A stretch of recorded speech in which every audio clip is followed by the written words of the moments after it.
Thank you so much, Floyd, for joining me in this short time that we're going to have together.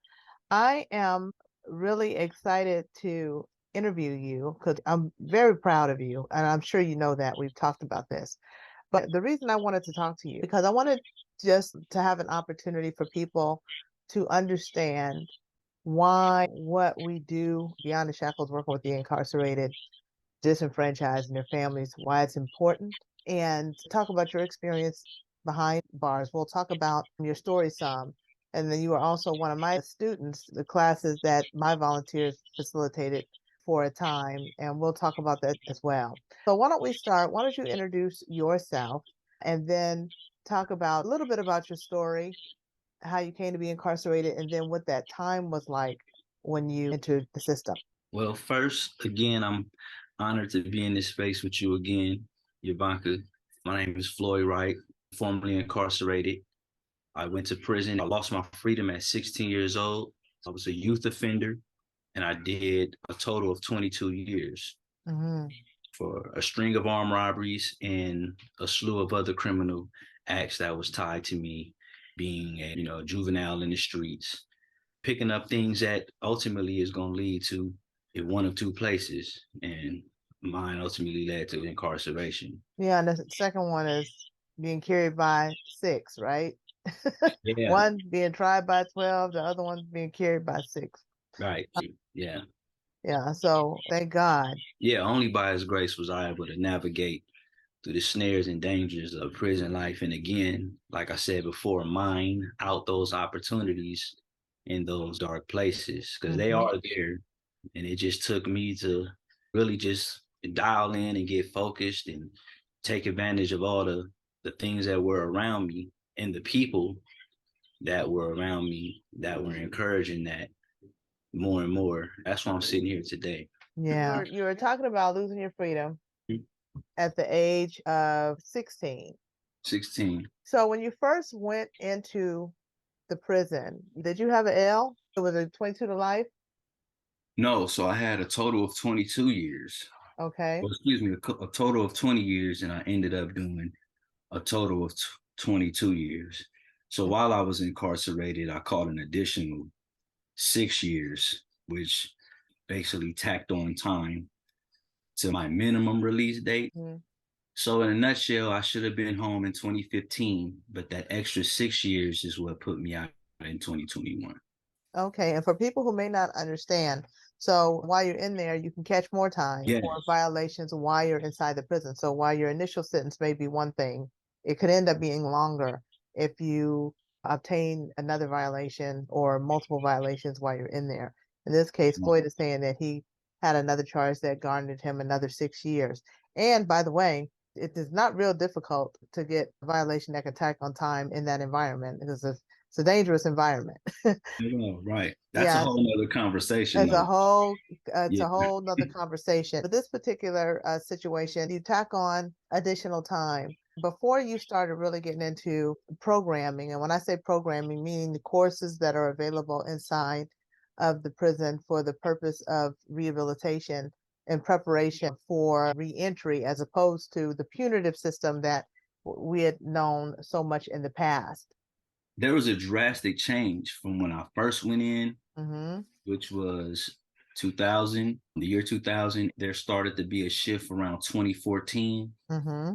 where legislation started to change and started to shift the views and perspectives of those who were in the position to change policy that had an impact on how people who were incarcerated were treated for a variety of different things, whether it be trauma, Yeah. addiction, family issues, and all kinds of dysfunctions. Around 2014 was around the time where I started to see it more prevalent than before.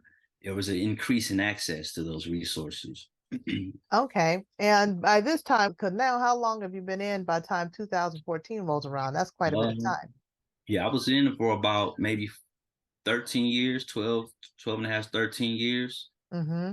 And so Um, the timing was such that now you're like they're making this stuff available. Let me start applying right, myself. right, right. Okay. So with that came people who were also very informed at the grassroots level that were starting to enter into the prisons that were informing us that they were advocating on our behalf. Mm-hmm. And I believe we can credit that to, a lot of individuals, especially some like yourself, Mm-hmm. um, that was, being the voice in the room that where we couldn't be. Yeah. Yeah. Yeah. So tell me this, did it make a difference for you? And I will say, Floyd is a musician. He's a songwriter. He does all these things and he's doing very well on the outside in terms of, he's married. He has a beautiful new baby girl. And he's doing so well. Do you attribute how well you're doing now to the programming that you participated in on the inside, the coursework? Oh man, absolutely. It's I attribute it all. I credit all the programming that I was receiving in there. Mm-hmm. Um, but of course, first and foremost, the Most High. But Yeah. only through Him can my mind work properly to be able to receive of those things anyway. So yeah, I attribute again all of where I'm at today, where my perspective is, and how I'm able to learn things and have my interest. I attribute that all to, the people coming in and Mm-hmm. volunteering their time to make sure that we're able to transition well back into society. So yes, I do attribute it to that. And what type of coursework did you participate in that you found that was helpful for you? And also talk about if it made a difference for people from the outside to come in when you're in that environment, if that was important for you, because you have people that work at the prison. So when people are volunteering their time and they're coming in, did that make a difference for you? And if so, how? Oh, it made a huge difference because it returned to us a sense of humanity, especially when we've been devalued and minimized for so long. You be conditioned to think a certain way of yourself. Mm-hmm. So when volunteers come in and they're able to push past the surface, which is the blue outfit, and value the person and connect with that individual Mm-hmm. to like just basically reignite their potential to be their, the best of themselves, like that is, man, I always say it like this: whenever you put something in someone where nothing was at, they're gonna remember you that they're gonna remember you for that because they invested in you. They may not see the return on that investment, but Mm-hmm. I'm standing here today telling you there's a return on your investment because there was something put in me where nothing was at once before. That's amazing. And when you say something, can you describe what that something was? I often refer to it as equity, right? And Mhm. that equity, it looks different. So, you had people that come in and volunteer that were part of ministries. You had people that came in and volunteered that were part of a slew of all kinds of different nonprofits and philanthropic work that moved them to come in and touch people that have not been touched in that way for a long, long, long time. That's Mhm. another conversation in itself. But Yeah, yeah, just the years and years, right. because it's just not natural for people. And we know it's prison. And I just want to be clear because one thing you've always been clear about, your situation wasn't one that, you were innocent and you're saying that you didn't commit a crime. Uh, No, and, if they and said I did, I did. Yeah. yes. Mhm. And I want people to understand it's important that you do have men and women who are incarcerated who will take accountability for what they've done, but they don't let the time do them. They do the time. And in doing that, you take advantage of opportunities to help change your mindset and become a more grounded person, a more informed person that makes more responsible, informed decisions so Right, that when you do come out, you're able to handle the transition a little bit better because there's some the people that I see doing the best are the people who work on themselves while they're in prison. They don't there's right, many who will say, I'm gonna do this and that when I get out. But I encourage people when I'm there, your life is now. Whatever it is that you desire to have, your preparation is in this time now while you're here in this prison. It is not when you get out. right. Would you agree with that? Yes. And just to allude to the coursework you were talking about, just briefly, prison really now is shifting because trauma informed treatment is now entering into the system, which gives again access to resources that we once did not have. And Mm-hmm. you talk about years of trauma that guys have buried under the mask of addiction, under the mask of violence. Mm-hmm. Right. So these types of treatments help peel back those layers so that people can work on themselves and feel safe to do that. Because, when you peeling back layers, that's like peeling off a scab that ain't ready yet. You know what I'm Yeah. saying? Yeah. So, Yeah. yeah. So, yeah. And that's really important too. And I know I participated in a couple of symposiums there too, where I really was pushing the importance of addressing trauma and trauma. We appreciate you for that too. Yeah. Yeah, praise the Lord. But I'm telling you, because one of the things that many people that are involved in this work, they weren't realizing, or it just wasn't getting addressed for whatever the reason, is that when people come from impoverished areas, or they're many times they experience things that people in general populations don't experience. Like, I talk to children who have seen dead bodies. That's not normal. Right. But how many do you know even that have seen one? Right. Because, or the domestic violence or the things that happen. Or even how it occurred. Like those are the things. Like, it's one thing to see Mhm. something like that, but actually to see what led up to it or Yeah. had any kind of part in it. Because we're, man, as a juvenile, and I don't want to take up too much time, but as a juvenile, it's growing up in the system, we were kids that were involved in some real serious Yeah. activity. And for one to actually step back and say, hey man, that was a child that encountered something that is, you know, even soldiers have a hard time processing when they're Yeah. far removed from war, witnessing things of that nature. So you putting child in that conversation Yeah. and talking about processing things. So yeah, that's something to really not to make light of, and really just take note of as in this work. Because it's like right now, just briefly, I go into the juvenile halls and I'm encountering little people like myself at Yeah. one time, right? Mm-hmm. And looking at, man, what a blessing it is that this evidence-based trauma-informed care now is entering into these facilities and getting them at a young age. We don't want Yeah. to just diagnose them and then medicate them, but medicate the problem away. No, we actually invading a space and making it sure it's safe so that they can be able to process that stuff in a healthy way. And that's key. And that's part of our responsibility when we go in as volunteers, is to Right. create a safe space for this work that we do to be more efficacious. Right. So, and it's kind of ironic because I've, for the most part, always gone into maximum security facilities. And when people think about that, they think about how unsafe the place is, how unsafe the people might be. Mm. But the irony is that we have to go and create a safe space for people who may think that they're unsafe. Right. But that's what allows them to open up so that they can begin to receive and be open to having their mind renewed and doing things in a different way. Right. And so it's important for people who, like yourself, now you're going into juvenile hall. How Right. valuable is your background in there, when you're, in your credibility, when you're talking, to these children? Oh, it's proven to be very valuable, especially working alongside probation.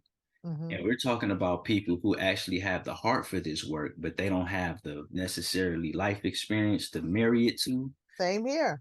right? So, Yeah. so it's been one that has been increasingly enriching every time I enter into one of those facilities to work alongside the staff, to be some type of liaison or mediator between, you know, the ones under their care. Because, and that's another thing, like the terminology is starting to shift to be able to better address the issues that have become pathological Hmm.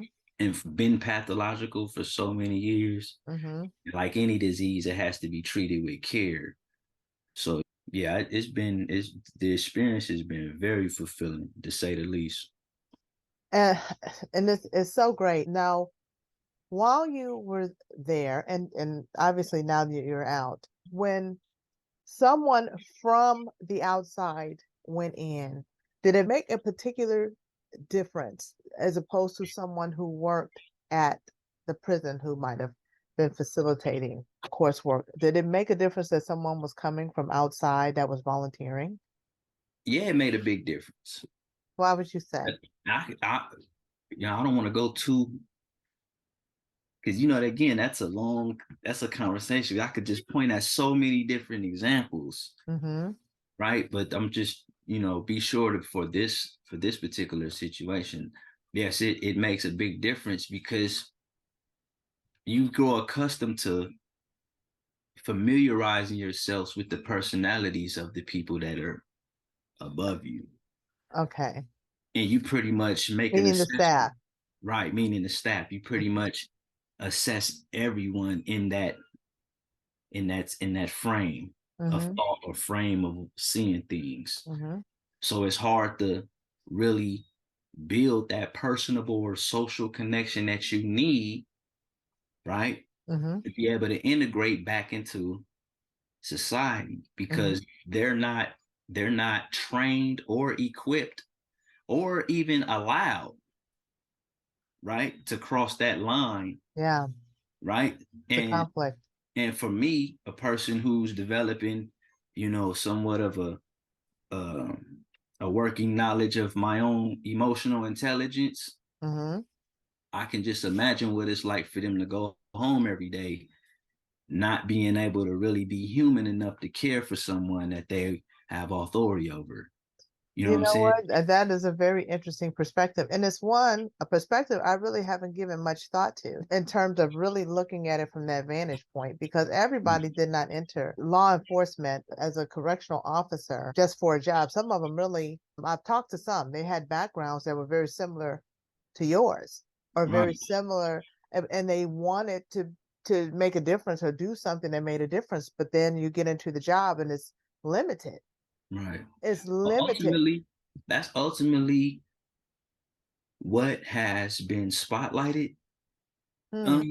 Now, more so, that has been the emphasis on this work. Once an individual internalizes the things that allow him to be a better version of himself, then it becomes how do you foster that relationship or restore that relationship that was tarnished, or the standard that's set by society that says that you can't be human, you can't have a human interaction once you commit this crime. Yeah. So there's a line drawn right there, you're this and this and this is how we operate. So I think that now that line is being blurred. People are actually like peering over it and seeing what can be done to actually get to the root of the matter, because we're all human beings at the end of the day, and each person is one decision from their circumstances being the same. So like now I'm got these guys neighbors, and Yeah. I'm like, man, aren't you happy that I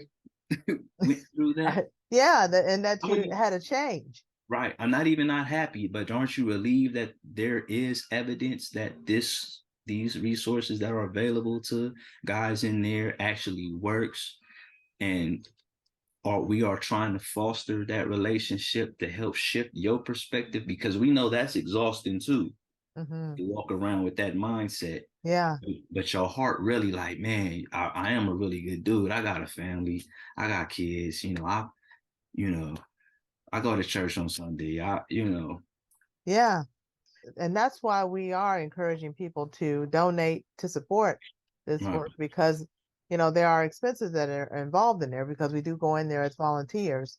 But I really wanted to point out that it does make a difference when somebody come from the outside to go in to help facilitate this work. So somebody, you may not, if you want to get involved and volunteer, you obviously can contact us if you're interested, or if you want to be trained. I know I have prison ministry training that will be available online that people be able to do, and also do them on Zoom. But if you don't want to do that work yourself in terms of going in, you can also support the work financially by donating to Beyond the Shackles. But what I want just to point out some things on the inside, at my time that I spent with you and the other men in the class, and managing the volunteers, I really I saw how just with very small things, the men were able to flourish. For instance, I donated a guitar and a keyboard to the prison because one of the courses that we facilitated was for Christians who wanted to become leaders, Christian leaders. It could have been called to pastoralship or just leadership. But the first part of that was the praise and worship. And I remember one of the guys had a broken guitar. I could barely, I mean, he was not complaining. He was glad to even have it. But I got permission to bring in a guitar, and then I got permission to bring a keyboard. So that, and what difference did that make in that environment to be able to have those things, particularly for you, where purpose is concerned? Because I'm going somewhere with that. Oh, it increased us, like tremendously increased us. You're talking about guys who had a heart to just really just spread the spirit of what was transforming them from the inside out. And we were using whatever we got our hands on to make that make sense in the circumstances that we had, and actually like meet, I guess, the qualifications of the people Mm-hmm. or how they want things to be delivered to them, how they want to hear it. Well, it gives us the ability to really create in a way where we can actually reach people without, having to feel inadequate because we didn't have the right equipment. So that guitar, that keyboard that you donated to us was man, it was magic. So we were able to go to the yard, have concerts on the yard. We was able to facilitate a lot of different programming that allowed us to foster relationships with the staff. It really gave us the ability to shift our own environment, and just give and provide a safe place for volunteers to come, right? Because we got better. Volunteers to come and ask of us to create or the set the room still so that the space can be open for people to receive the speakers on whatever topic or subject that they were coming in to impart in us. So yeah, it increased us tremendously. To this day, I'm still able to pull from that and parlay it into what the purpose is for me now. And that is what is the tremendous blessing. Because I no lie, it was hard to see through this new the new circumstances coming out here, not really knowing what's what. But those were my tools. Yeah. Those are my tools, and I was able to cultivate them through volunteers that came in. Yeah, and I saw just a big difference as well. And one of the highlights for me is we did the first yard concert where the inmates were allowed to participate in that. Normally, those yard events happen and you bring people from the outside. We did that as well, but you guys were actually able to participate in the concert piece of it and perform for the rest of the incarcerated people who were on that yard.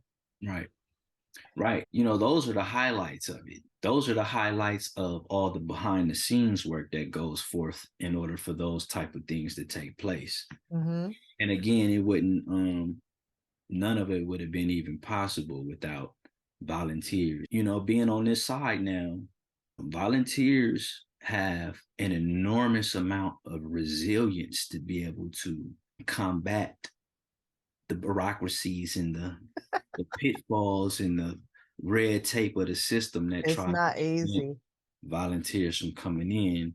So I champion every volunteer that makes their way and has that stick to itiveness to get in them gates to be able to pour into the men. So yeah, thank you and God bless you. Thank you. But let me tell you, that's a faith walk right there. You need favor and everything. And I learned a lot in the process as well, because it could be very frustrating. But always worth it. And so tell us a little bit now how the programming helped your transition in terms of the tools that you use now, and tell us about, you talked a little bit about what you're doing now, but just if you can speak on it a little bit more as we, begin to wrap up. Okay. Well, I'll be happy to tell you what I'm doing now. So right now, I'm working with a group of very beautiful, strong, and gifted individuals on this new program called the Credible Messengers. Mm-hmm. It's a new department created to help youth, the Department of Youth Development, who's headed by DeAndre Nichols, who has an extensive and very polished background in law enforcement, but he grew up in the LA.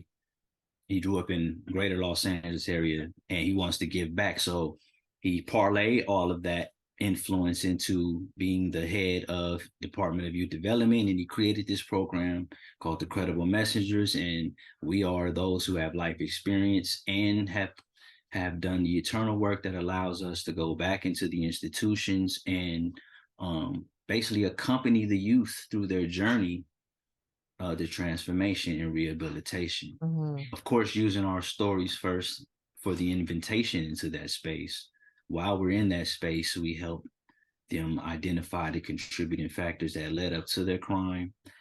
We help them develop and cultivate victim awareness. We have Which is them, very important. which is very, very important, vitally important, especially in the journey of healing and forgiveness. And another one we do is help identify and address traumas that come from living in impoverished and disenfranchised areas Mm-hmm. and just growing up in dysfunctional households. So, yeah, basically, my life now has become a field study that has been seen as valuable in that space, Yeah. along with a lot more other people who my story, again, it pales in comparison to these people. They're so amazing. Mm-hmm. And I'm just honored to be able to work alongside them, along with some of those tools that I grabbed were things that help me cope well with disappointment and let down. And even when trauma triggers arise, I'm able to, pull on that information Mm-hmm. that I have that I didn't once have before. They Mm-hmm. created new neural pathways that I can utilize to think and make better decisions. And that's absolutely amazing. And that's why it's so important that the work that we do be supported. It be supported, is seed planted into good fertile ground when you support volunteers who are supporting incarcerated populations and their families. Even at Beyond the Shackles, we go in, but also we're interested in being a support when they come out, relationship counseling. There are different things that we would like to make available. There's job readiness. There's so many things, but it's particularly when somebody has already done so much work on the inside and they've had the time because they're incarcerated.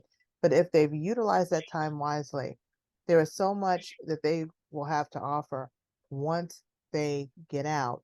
And the recidivism rate is what we want to go down. That time, within a 3-year period of release, that someone goes back to prison, and we want that number lower.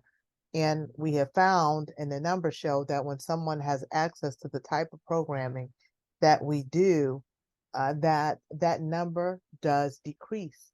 And it's been such a blessing to know you and many of the other men and women that I serve, going behind bars, have been released and are doing well. They're doing well. They're not all going back in. You have some that go back in. It's very interesting though. I can usually tell almost immediately who has a chance of going back in versus who doesn't. It's all Right. about a mindset and the decision to do things a different way immediately, Right. and to submit to processes, which can be a challenge for someone who has been locked up. A lot of times they don't want to Or submit to has a anything. problem with authority. Yeah, or has a problem with authority. That's Right. That's the mhm. that's the root of that's the root of it all. Like yeah. Because I know even myself, Yeah. years ago, I had to make up my mind that I was gonna have to submit to somebody. Even Yeah. Gonna find entrepreneurs have to somebody. submit to their customers. You're gonna submit to somebody. Right. So as soon as you get that in your head, the better off you'll be, and the Right. better you'll do. Right. But do you have anything that you would like to share, like in parting, Well, before we close out? I do. And this is for anyone that is watching this. I've done everything contrary to what I am today. So it wasn't me. who got me where I'm at today. My steps were ordered. I just put my foot in them. And with that being said, I just thank God that seems like the biggest room on earth is the room for improvement. Well, I thank God that the room for mistakes is in that room. So Yes. so he just lets me know, man, you gotta just keep on pushing. So I guess at the end of the day, nobody's perfect. So we shouldn't expect that of the next person. We Mhm. should just let the process go so we see the progress manifest. And Well, that's I think that's wonderful. And mm, so I want to encourage you, if you're watching this, donate to Beyond the Shackles. You'll be able to through the website, www.beyondtheshackles.com. If you are interested in contacting Floyd, you can contact Beyond the Shackles at info, send us an email, info@beyondtheshackles.com. If you're interested in him coming to speak for your organization, speak at a youth group, a juvenile group, or anything else you might have in mind, shoot us an email and we'll be happy to connect you for such a thing. But I just want to, Floyd, I want to thank you for just availing your time, telling your story. I love you so much. I'm so love proud you. of you, proud of your wife. I'm happy for your family that you're building and for the work that you're now doing to give back and make this world a better place. So I appreciate you dearly. I appreciate you, Ivanka, and thank God for you. Thank you for this opportunity to speak. And yeah. Yeah. All right. Well, thank you so much.